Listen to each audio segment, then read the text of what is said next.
तो स्वागत है आप सबका मेरे एक और न्यू ब्लॉग में।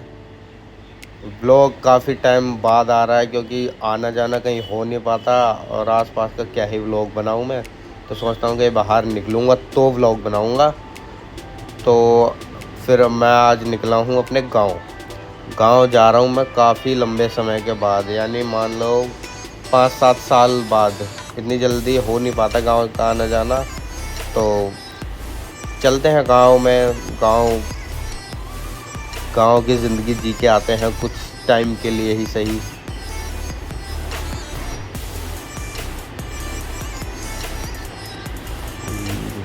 रास्तों की जर्नी का आनंद उठाते हुए चल दिए हम अपने गांव। ट्रेन से ही शूट करने लग गया मैं तो।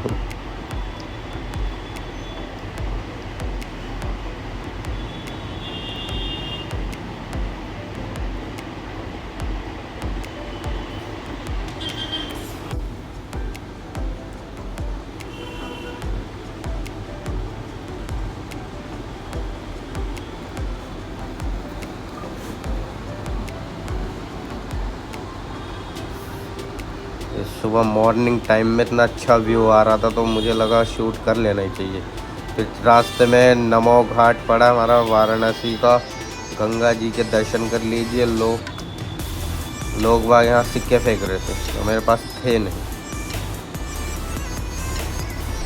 इतना अच्छा व्यू आ रहा। बनारस का पानी काफ़ी हद तक बढ़ चुका है, यानी घाट सारे डूब चुके हैं। घाट पे एंट्री ही नहीं है।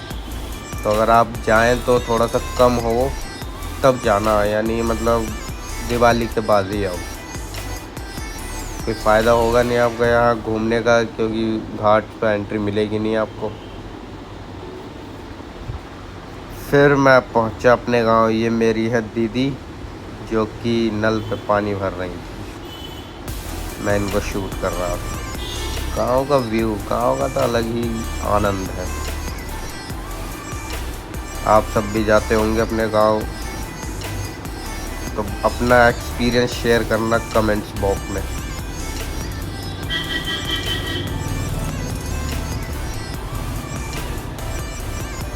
बस थोड़ा सा सपोर्ट दिखाया करो गाइस, यानी मतलब थोड़ा सा मोटिवेट करने के लिए लाइक शेयर कमेंट कर दिया करो।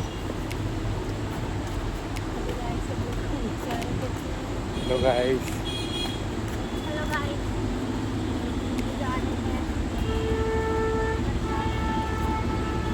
कहाँ जा रहे हैं? कब ले जा रहे हैं?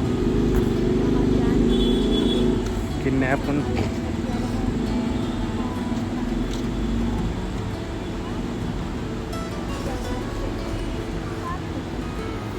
हम बाहर घूमने आए थे। ये मेरी भतीजियां हैं दोनों। लगती नहीं है ना, पर हैं, रिश्ते में भतीजियां हैं। फिर हम बनारस से निकले, सॉरी गांव से निकले। हम बनारस मंदिर के दर्शन की ओर निकले पापा और मैं। तो ये हम जा रहे हैं BHU यानी बनारस हिंदू यूनिवर्सिटी में। एक मंदिर है न्यू विश्वनाथ, उनके दर्शन करने। बहुत बड़ा कॉलेज है ये, यानी यूनिवर्सिटी, यानी 25 किलोमीटर में फैला हुआ है पूरा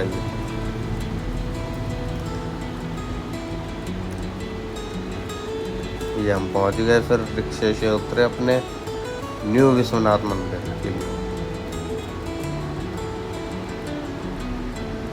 तो हो यहाँ सब अपना फ़ोन लेके शूट कर रहे थे। बच्चे लेके आए हैं, कोई शाम का टाइम था तो सभी लोग आ रखे थे, यानी भीड़ थी, इतनी भी नहीं पर थी।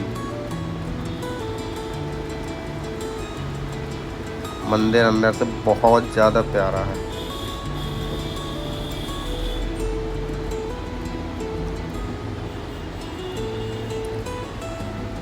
तो हम अपने जूते उतारने की जगह ढूंढ रहे थे, तो हमने सोचा चार्ज क्या ही दें, हम ऐसे उतार दिए। तो फिर हम शाम की आरती के लिए आए 80 घाट पे। सोचा बैठ के आरती देखेंगे। यहाँ देखा तो खड़े होने की जगह भी नहीं है, यानी गंगा का स्तर काफ़ी बढ़ चुका है, तो यानी बहुत धर करके आरती हो रही है और भीड़ बहुत ज़्यादा है। कुछ टाइम बाद ये भी बंद हो जाएगी, मतलब ये भी डूब जाएगा इसका पूरा जो ये दिखाई दे रहा है ना, क्योंकि जिस तरीके से बरसात हो रही है तो इसीलिए सारा डूब जाएगा।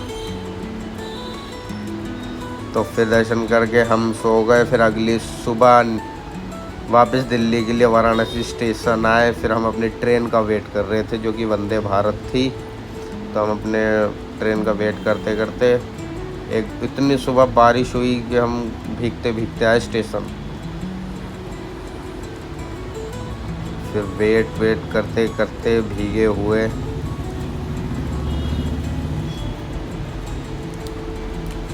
फिर ये दिखाई दी हमारी ट्रेन, हमारी दूर से वंदे भारत। यानी मेरा बहुत ज़्यादा बेस्ट ट्रेन है ये, इतनी फास्ट है कि पूछो मत। यानी इंडिया की बुलेट ट्रेन मान लो, इतनी अच्छी फैसिलिटी है, यानी साफ़ सुथरी। उन ट्रेनों से तो बढ़िया है जो नॉर्मली है। ये कहीं ना रुकती है। इसके 3 स्टॉप हैं, यहाँ से कानपुर, यहाँ से प्रयागराज सॉरी, फिर कानपुर, फिर सीधा दिल्ली। ये अंदर से है, सीट इसकी सिटिंग है, यानी स्लीपर नहीं है, सो के नहीं जाएगा इंसान, बैठ के ही जाएगा। तो यहाँ फिर कुछ चाय दी, चाय के यहाँ से वो पाउडर दे दिया, स्टिक दे दी और गिलास दे दें। उसके बाद हमें खुद ही बनानी पड़ती है, गर्म पानी दे देते हैं। तो फिर चलती ट्रेन, हम फिर दिल्ली पहुँचने वाले थे।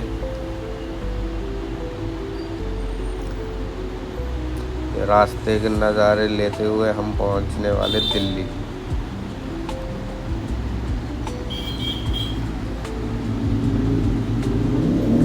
मौसम तो इतना बढ़िया हो रहा था कि पूछो मत। यानी ये सावन का टाइम है, जो बरसात ना हो ऐसा हो नहीं सकता।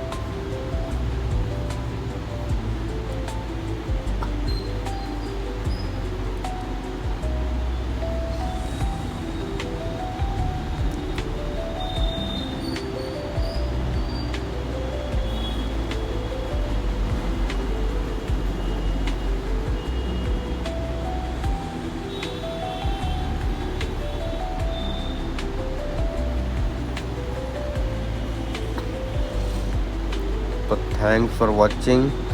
लाइक करो, सब्सक्राइब करो, कमेंट भी